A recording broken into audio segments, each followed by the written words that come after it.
Sa unang pagkakataon, ayon sa PCG, ginamitan ng China Coast Guard ng Long Range Acoustic Device o LRAD ang BRP Cabra na ilang araw nang nakabuntot sa mga Chinese Coast Guard vessel 90 nautical miles mula sa coastline ng Zambales.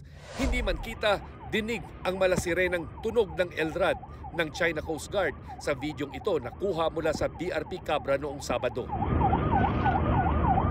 China Coast Guard vessel 3103. This is Philippine Coast Guard vessel BRP Cabra MRRB 4409. You do not possess any legal authority to patrol within the Philippines Exclusive Economic Zone.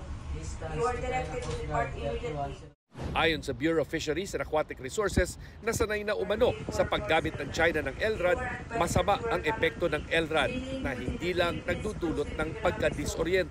Yung epekto sa pandinig ng ating mga tauhan, no, talagang destructive and parang masakit sa pandinig. Ayon naman sa PCG, hindi ito nagpatinag at tuloy lang ang pagbabantay ng BRP Cabra na ngayong araw ay nakatakdang palitan ng mas malaking BRP Teresa Magbanua. We're going to prevent them from moving forward. But our action today, is to replace BRP Cabra with our flagship, yung pinakamalaking barko natin, ito yung BRP Teresa Magbanua, to continue itong pagmomonitor natin and pag-pushback natin dito sa China Coast Guard 3103. Sa isang pahayag, sinabi ng Chinese Embassy na sa ginawa nilang verifikasyon, wala umanong LRAD ang mga barko ng Chinese Coast Guard gaya ng sinasabi ng PCG at BFAR.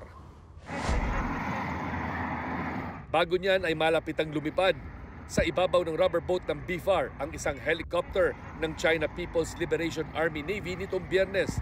Yan ay habang palapit ang BFAR sa Sandy Cay 2. May 5 nautical miles o halos 10 kilometro mula Pag-asa Island para magsagawa ng marine scientific study sa mga bahura. Nagbaba din ng rubber boat ang China Coast Guard para harangin ang rubber boat ng BFAR. This doesn't stop us, from ensuring na makakuha tayo ng sand samples in Sandy Cays 2 and 3. The Philippine Coast Guard will still be carrying out this mission together with BFAR. Para sa GMA Integrated News, Chino Gaston Nakatutok, 24 Oras.